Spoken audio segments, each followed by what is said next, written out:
everybody, Souffle Lemon here, doing my review of Kamen Rider Zio Episode 10. So, we start off where we left off, with Hina and Inji inside of captivity, and we get a reference to the original series with Hina's insane superhuman strength, in which case she basically opens the locked door and they escape. We see her give a passing glance to Sogo, who just so happens to walk by.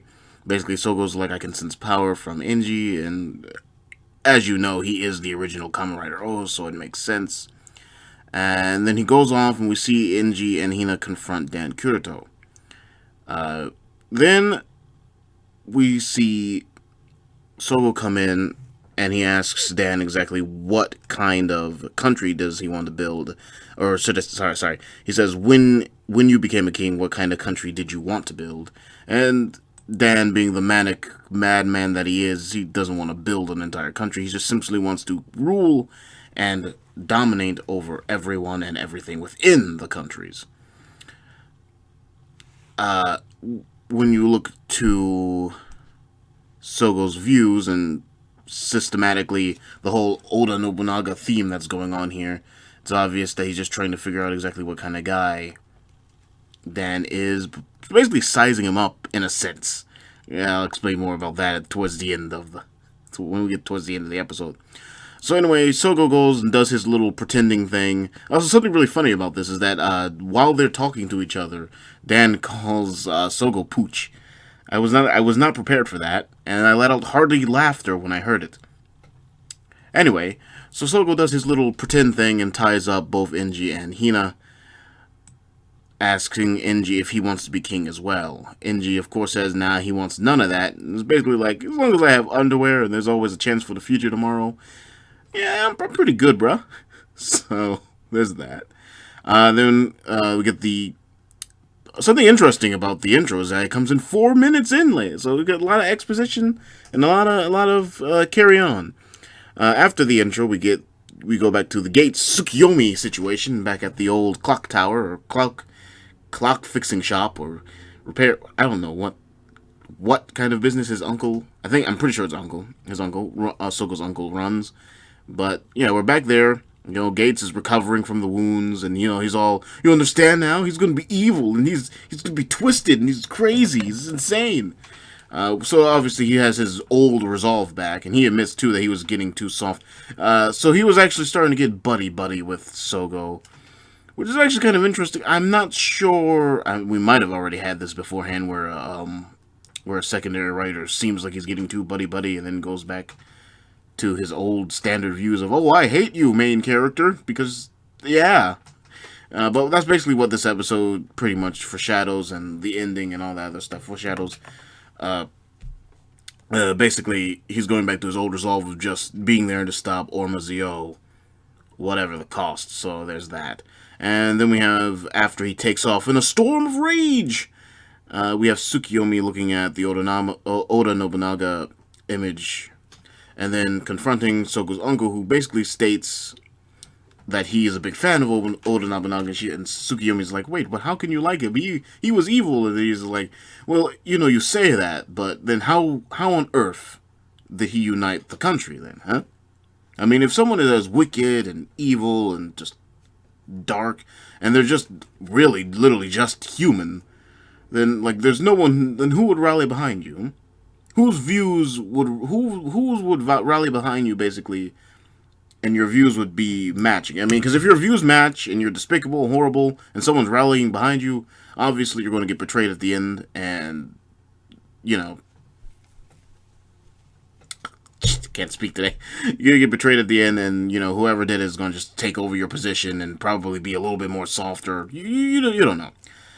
Anyway, basically, he's just trying to say, don't look at it from one perspective. Like, you may hear, it's a life lesson, Kamen Rider is for everybody. Teach you life lessons. Don't judge a book by its cover, essentially.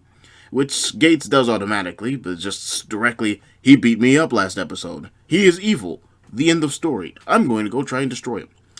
Speaking of which, we go back to him after he's tied up both Inji and Hina, and he gets a phone call from Gates saying, hey, meet me here at this location now. And we already know it's going to be bad because right after that phone call, we hear thunder and lightning noises, which basically signal doom. And it's raining, so you know there's about to be a fight scene because rain. Gates transforms and is basically ready to end Zio until the Yummies show up, probably to assist, obviously originally to assist Zio in taking out Gates. Then we see the Yummies, because they're detached from humanity, the Yummy basically goes on a rampage trying to attack whoever, attacking some construction workers nearby, and then Sogo is all like, do not touch my precious subjects, before defeating him. It's basically showing that he still has his arrogant, kingly vibe about him, but he's a main series Kamen Rider. We won't see him go demented until he gets that evil dark form or something like that, which I don't believe he's going to get access to. But there's something interesting that happens next episode. I'll talk about it later. Anyway, so then he goes back, unties Enji and them. You know, they have the little discussion, and where Enji, you know, and we get a flashback. Oh wait! Before that, sorry, I'm getting a little ahead of myself. We see Tsukiyomi inside the time machine doing some research of her own into the Dan Foundation, specifically what's going on within the between Dan and his father and all that other good jazz. Which she basically, to quote Sento, she finally gets her winning formula. In which case she basically realizes, oh, well, this is what kind of king or overlord he is, and blah, blah, blah, blah. We come back to, again, Sogo untying Hina and Enji, in which case they have a little chit-chat about, you know, Sogo wanting to become king, and Enji's like, you're an interesting kid, you know that? And we get that flashback to that cutscene from O's with the kid dying in the war, in which case Enji talks about reaching out and, you know, so long as he has the ability to reach his hands out and protect and help people, so be it. Which is why he became a member of the council or the department or government or let's just go government. It was why he became a member of the government. And after which he gives Sogo the 2 ride watches. Oh wait, no, sorry, getting him ahead of himself again. After their little chit chat. And Dan Kirito jumps out from behind and is just like, how dare you betray me, you vile worm. He then transforms into another O's and begins to do combat against Sogo specifically. And then Enji jumps in the mix and is like, even if he doesn't have any power, he's still not going to stand behind and just like stand behind and let someone else, you know, get hurt or anything like that. You know, typical Enji, the best kind of character. Also, the red feather is just like Ankh is with him even when he doesn't exist. It's just, goddamn. And then Hina uses her insane strength to flip Enji in the air 6 feet, and he just does like a sliding kick into Dan's face. He's like, oh. And you know, after that, you know, we transition to outside because, you know, you just push a monster, you just grab him and you just throw him outside, and that's the end of that chapter. And then we hear Sogo say, you know, well, bad overlords should be taken care of. He also goes back to civilian clothes. And Dan is just like, I am not an overlord, I am greater than an overlord. I mean, it's probably not what he said, I'm probably paraphrasing, but it's Dan. It's probably something he would say. And then he says it's the job of a good overlord to take care of the bad overlord. In which case, we see that overlord, pristine overlordness coming from Zio.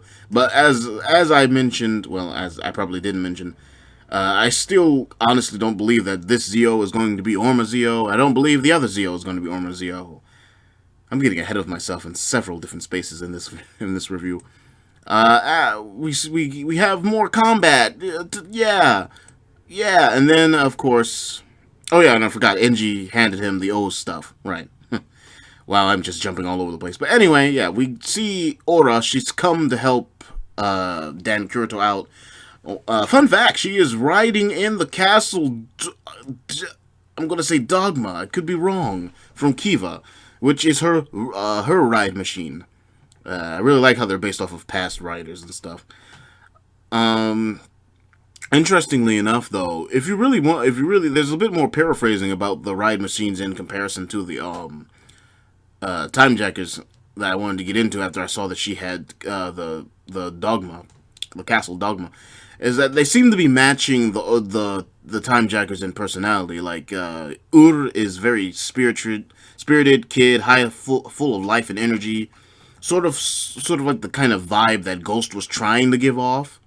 And then you have Aura, who seems to have this almost oppressive sort of I want to say, no, I don't want to say view, but I'm guessing I guess you get like way to her, like the way she the way she handled another wizard was just really kind of oppressive and trickery. It kind of reminded me a little bit of King from Kiva, the original Dark Kiva. Just a little food for thought. Like maybe the Ride Machines might like the series that they're villain from the series. You get what I'm trying to say. There's a bit of a parallel between the series and the Ride Machines and the Time Checkers. She opens fire on our boy Sogo, as well as Dan Kurito fighting Sogo, and we see eventually that Gates shows up and does he transforming into the Gim armor once more to fight Dan, while Sogo takes care of Aura, and we see that inside the Ride Machine. Now, we also get the Hawk thingy that comes back. I'm still not sure who summoned that or who sent that, but it shows up and it starts pointing to the O's Ride Watch, and we see that he can actually Power Ranger this thing, or Super Sentai this thing, whichever is your preference. And we see him use the Ride Watches in combination with the armors, in which case they gain boosts. Was the O's armor gains the Tora Claws, and as we see later, the Tajodoru combo is used, and he not only gains the ability to fly, but he also gains the. We also see a finishing move in the Time Machine. I don't think we've seen that yet. The Giga Scan Time Break. So that was pretty interesting. And then we see them. They're going to head to 2010 so they can, defeat another O's in the time he was created. And then Gates says farewell to Zio, which foreshadows the ending of the episode quite well. And then we see exactly what goes on, and apparently the Dan family is still fucked up, even in another timeline. So, obviously Masamune is obsessed with success and victory, and haha, and Kurito, feeling a lot of pressure, would of course crack down and become demented. Typical stuff with this family. Interestingly enough, and I want to get into this when he's made into another writer, but first things first. I should probably say this. First things first, he does still make games. He is still doing games and such. So I'm guessing the Dan Foundation somehow still works with games. Because you see the Japan Game Show 2010 behind him. So, I'm still like, it kind of makes sense for Gashats to still exist. And at the same time, it doesn't. But, it's a thing. I guess they're just game cartridges in this new timeline. Interesting fact about Dan Kurito when he gets his power, and during the beginning episode, a nice little nod. You can see in the background or somewhere in the set on the scene, Dr. Maki's puppet somewhere within him. See, in the scene, we see him hiding in the bookshelves, and originally in episode 9, when he's becoming OZO and he's killed his father and all that other stuff, you'll see Dr. Maki's puppet on the desk. I find that as a nice way of saying, like a nice reference to Maki, which is kind of also foreshadowing. Seeing how Maki was also a part of the Kogami Foundation, which does not exist in this new timeline, before he went demented, became a greed, in which case he then left the corporation to do his own thing. This is sort of a similar thing that Dan Kurito has done. So it's a nice foreshadowing to Dan Kurito being written in his traditional style from Ex-Aid, but in a parallel to Dr. Maki. Whereas Dan is filled with life and charisma, and Dr. Maki was not, but they're both generally in the same viewpoint of the thing. Oh, God. Can't speak. You get my point. It clips back to episode 2, I believe, of O's, or episode 3 or 4, one of those episodes where he killed the fat cat. And after he's killed the fat cat, which we do see, there's actually something I want to point out, is we actually do see a full destruction scene in this scene. I didn't expect that, and then he loses his powers after that. I already knew that the greed and the yummies, they don't exist anymore. I mean, that's obviously, like, they don't exist anymore, but I was not expecting us to see the actual destruction of Yummy. I was expecting it to, like, glitch out during the destruction. And then we see that he's the one who's going to be king, Mr. Sogo, who comes in and is just like, Dan is Dan. He's just like, I'm going to be king, yes! I'm a bird, Nobunaga thingy. And then Sogo's like, no, you're not going to become king, because I'm the one who's going to become king. And that is a fact. And then, of course, how dare you insult me? I am the great Dan Kirito. I love Dan, by the way, in case you didn't realize. So they fight it out in 2010. Now, remember that destroying another rider in the year that they were made is actually is much more easier than fighting them in the year that they are that they are like rampant. Because because if you do that, then basically they have no experience with their new body at all, and their powers and anything like that. So they're essentially weak. But see, the difference is that Dan actually does have, as we know from him being Kamen Rider Gim, some form of fighting experience. Whether he took up some training in some form of martial arts or whatever is yet to be seen. Then we get the debut of O's armor. We got the hawk and the tiger and the grasshopper, sort of like the little individual pieces, and then they form together to become armor. Fun fact, O's being armor is not... This is actually the second time O's has been turned into armor, or been converted to armor. At the first, I can't remember if it was a novel or not, but in something dealing with Decade, O's final form ride was O's armor. So, that's a little interesting to me about that. I actually it's kind of something that I thought of. Oh, and then I love after the O's armor, he says happy, Waltz comes in, he's just like, happy birthday, sort of like Kogami would normally do. Just makes me miss Kogami even more. But I do like that little, I love it. I love all the O's references, because they fit so well. Another thing we see, during their fight, is not only do we see O's armor using all the, obviously, abilities, the, tiger claws and the hawk vision and all that other stuff. We also get to see the another O's bleed out cell metals as if, as if he was a normal Greed or Yummy. I actually like that. And then we get to see something a little disturbing from Sogo is like he's not the one who decides, is when he says to Dan Kirito, you're not the one who decides if you become king or not. And then Dan on his knees, he says, then who decides it? And then he says, I do. That scared the shit out of me, because I was like, Sogo, you feeling okay, buddy? And then we get to see, that's what I want to say, but no. That's terrifying. Because, like, Sogo's kind of leaning in and out of being an overlord, I'm noticing, because of his actions. And then Waltz is just like, oh yes. But in the end, we see Sogo reaching his thing, and he's saying, it's the people of this era who decide who becomes king and not.